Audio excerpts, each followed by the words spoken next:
Hello, and welcome back, everybody, to another episode of Job, walking down the path of depression. I know, he's complaining a lot. Certainly is complaining a lot. Certainly has a lot to say. uh, Life is certainly weird. It's a weird thing, right? You're going through your life. Job was just living his life. And in the blink of an eye, it was all different. So, it's a real testament to, I think, how we live our lives, right? At the end of the day. And I don't know. I contemplate life too much. Far too much. I was definitely given the time, right? It's like, at least the way I think about it, right? As children, we were given more time than pretty much any other generation, right? Like, a lot of the necessities of the 70s, 80s, and 90s, more so 50s and 60s, right? Post World War II American culture, which I think was a lot more like we're still making stuff.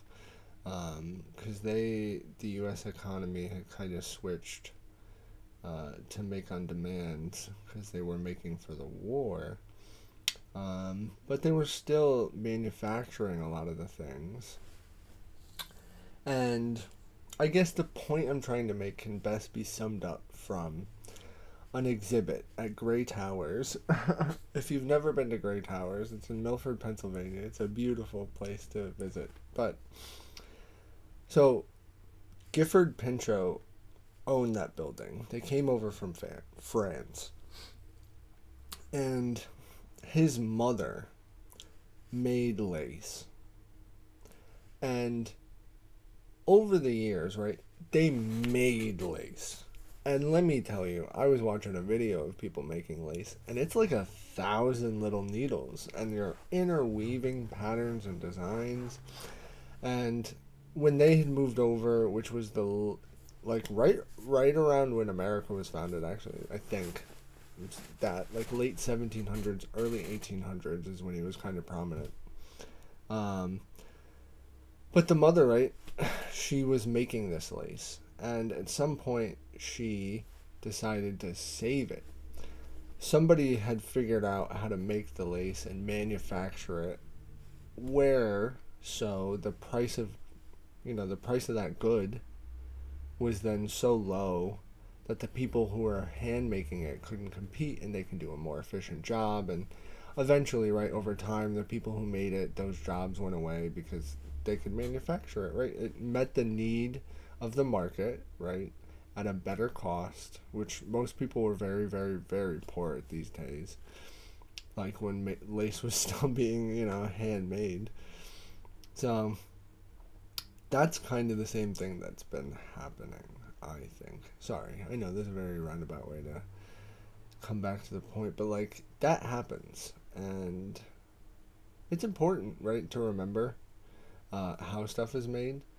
But she had the lace put in the Smithsonian, and you know, that's cool to try and like preserve history in a way, which is what they did with the building as well. But that's enough on Great Towers.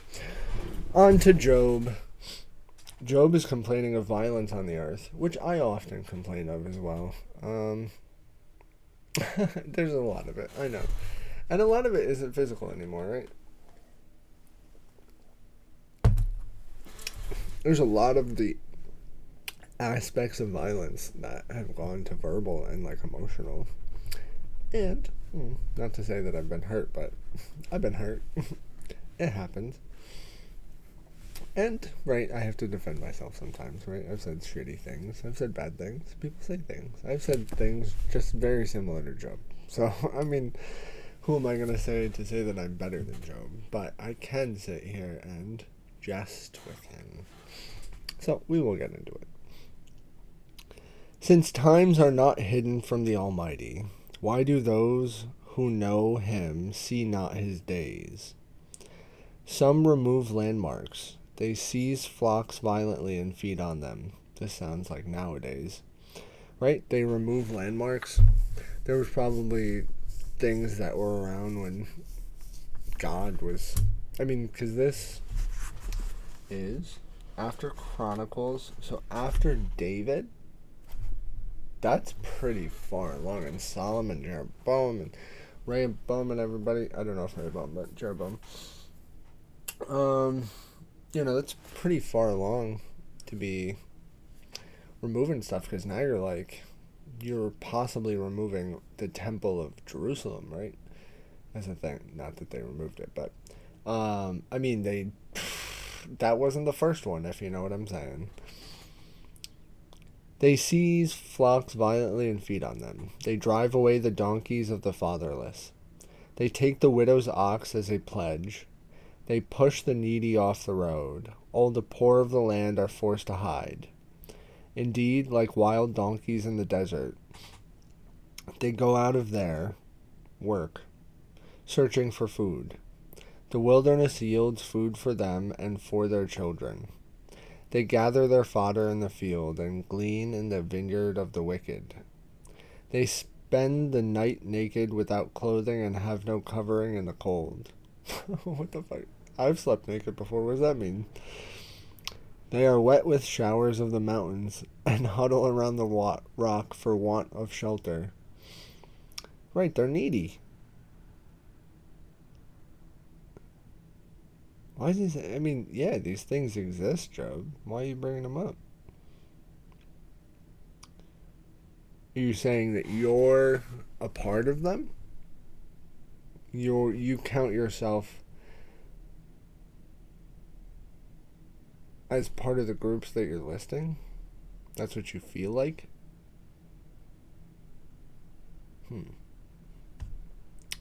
Some snatch the fatherless from the breast and take a pledge from the poor. I think they're talking about tax collectors coming over and bullying people for money. Catholics. They are wet with the showers of the mountains and huddle around the rock for want of shelter. Some snatch the fatherless from the breast. Oh, right, I already read this. I apologize. Got a little caught up there. They cause the poor to go naked without clothing, and they take away the sheaves from the hungry. They press out oil within their walls and tread wine presses, yet suffer thirst. They're like slaves? Okay. Again, Job, stop it. With this imagery, things are not that bad. You just lost everything. Right? You don't think your reputation as Job is good enough to help you get that stuff back? You think God had helped you before this? The losing faith. My goodness. Starts at every levels. The dying groan in the city, as you do, Job. My goodness. And the souls of the wounded cry out. Yet God does not charge them with wrong. I'm sorry if I'm a little harsh, Job, but my goodness, dude. Halfway through this, I would feel bad about what I was saying, right? How do you get that far? There are those who rebel against the light, which you right now, dude. They do not know its ways. You're blind. Nor abide in its paths. They're climbing over the walls. And the murderer rises with the light. He kills the poor and needy, and in the night he is like a thief. Are you comparing God to a killer, dude? A murderer. Wow. The eye of the adulterer waits for the twilight, saying, no one will see me, and he disguises his face. You better be comparing yourself, dude, and not comparing God. Because I don't see where you're coming from, dude. Maybe I need to turn you around so you can see. Maybe that's it. It takes a minute, right? To like, when you got something going, and then, say you're like starting a new routine, right? And it takes a couple days to like, for you to start remembering to do it every day. And it's like you got to keep reminding yourself and reminding yourself and reminding yourself. But one day you just get it, right? And getting up and getting back after it, right? When things go bad, it's a process. It's a good process to get yourself into to deal with life. I guess if you're doing stuff. I guess if you're sitting on your couch and doing nothing all day, and then, I mean, your life is as peaceful as ever. And that keeps you content. And that's okay. And that's why we're here reading the Bible. So if you're doing that and reading the Bible, then I guess you're doing pretty good. You're living a good life. And you wouldn't be complaining as Job was right now. So, saying he's, I don't know. In the dark they break into houses which they marked for themselves in the daytime. They do not know the light. You're just saying in general now? Yeah, they still do that today. For the morning is the same to them as the shadow of death. Like, you say then they're doing it all in the darkness to conceal their wicked deeds? If someone recognizes them, they are in the terrors of the shadow of death. They should be swift on the face of the waters. Their portion should be cursed in the earth, so that no one would turn in the way of their vineyards. As drought and heat consume the snow waters, so the grave consumes those who have sinned. The womb should forget him. The worm should feed sweetly on him. Ooh, the worm is having a good meal tonight. Am I the only one that's excited for this worm? Finally get some love. He should be remembered no more. The wickedness should be broken like a tree, for he preys on the barren who do not bear, and does no good for the widow. But God draws the mighty away from with his power. He rises up, but no man is sure of life. He gives them security and they rely on it, yet his eyes are on their ways. That's true, right? And that's maybe the metric that God uses to judge our actions. Is like, what do you do with what God gives you? Truly, at the end of the day. And not causing a ruckus. That might be the best thing for you. And that's good. You know? Maybe I'm just here to cause a ruckus. A religious ruckus. And for the good of the people. For the good of myself, hopefully. And everybody. At the end of the day, right? Because I wish people could see like the love and the hope that I have for everybody. And you don't always get it in return, right? People have their lives going on. And it's like a cycle. But it's like, I almost want to say like, it's a reel on an old movie theater screen projector. And I only say that as in like, it's on and it has a reel and it's like pulling it. As in like life and time as we live it is what's pulling that reel. And each little frame is a moment in your life and a decision that you're making. And a decision that you're making, right, potentially for God. You know, at the end of the day. And you need to look at it decision by decision, right? Because that's how God's going to be looking at it. And once you die, you have all the time in the world. Isn't that funny? How things just open up. So, I know, the moment is fleeting. The moment is fast. It comes without you knowing. But you do know, at the end of the day, for the most part. Oh, we'll be alright. Alright, Bildad coming in. How can a man be righteous? Right? Job's talking about all these unrighteous things. All these people coming in and being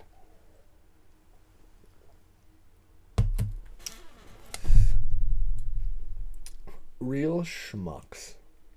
You know? Like, who even let these guys in, kind of thing. Then Bildad the Shuhite answered and said, dominion and fear belong to him, to God. He makes peace in his high places. Is there any number to his armies? Upon whom does his light not rise? How then can man be righteous before God? Or how can he be pure who is born of a woman? What? If even the moon does not shine, and the stars are not pure in his heart, how much less man who is a maggot? How much less man who is a maggot, and the son of man who is a worm? Right. I mean, at the end of the day, Bildad, you are correct. Who is Job to stand up, right? He's a maggot on the earth. Get in your place, you little worm. Right. And if that's what he's saying, Job has really,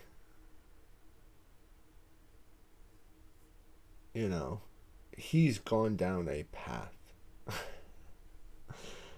A beautiful path. Just not the right one.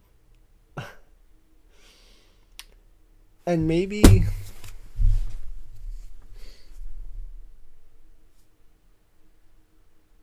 I don't know. I watched a video, and it was like a religious video, right? But somebody was talking about the book of Job. And it was the view of it from like the devil's aspect on how it was written, and how a lot of this is like Satan actually kind of won. Right? At the end of the day. Like, for Job to be saying any of this, Job has kind of lost his faith. At least in my humble opinion. Not saying it doesn't happen. But it shouldn't be that easy. And that's not easy, by the way, what Job is going through. Right? But like, I've seen people drop their fear for much less, or their faith for much less, because of fear, right? At the end of the day. So, thank you for misspeaking. But yeah, fear's a driver of it. I mean, Job's fearful of life, right? And that's causing him to speak like this. Because he doesn't know what the future holds, maybe. Why is he talking about bad people? As if those, I don't know, What if this happened to me, right? If I just lost everything? What if you lost everything? And I'm sure it has happened to you. And like, I haven't lost stuff, Who knows? Maybe we didn't see before this, and Job was having a rough time. Maybe things weren't all DuckTales and Daisy Roses,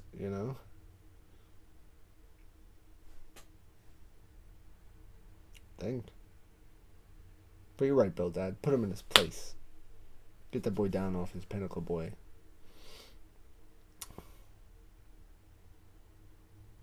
No. But life really is full of opportunities, right?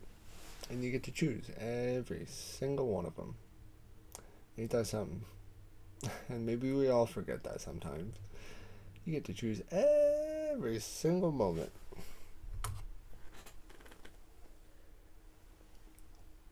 And try and make them as good as you can for those around you.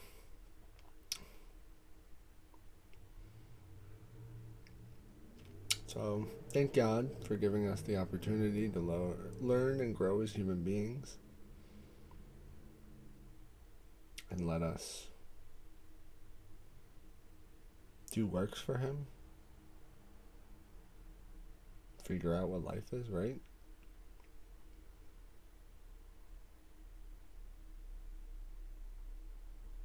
So, thank you, God. That life is certainly better than it was 2,000 years ago. And it wasn't about until maybe 350 AD that things got alright for the Christians. And there wasn't a lot of hate. And that the Bible, right, was being... I don't even know, right? Because it's too far away. Look up the Council of Nicaea. It might be something. We may or may not have debated. I wasn't there, though. It's too far. Too far. Not enough research. Sorry, I had to wait so long for that. That's my episode-late burp. So have a good day, week, month, and year. I'll talk to you sometime in the future.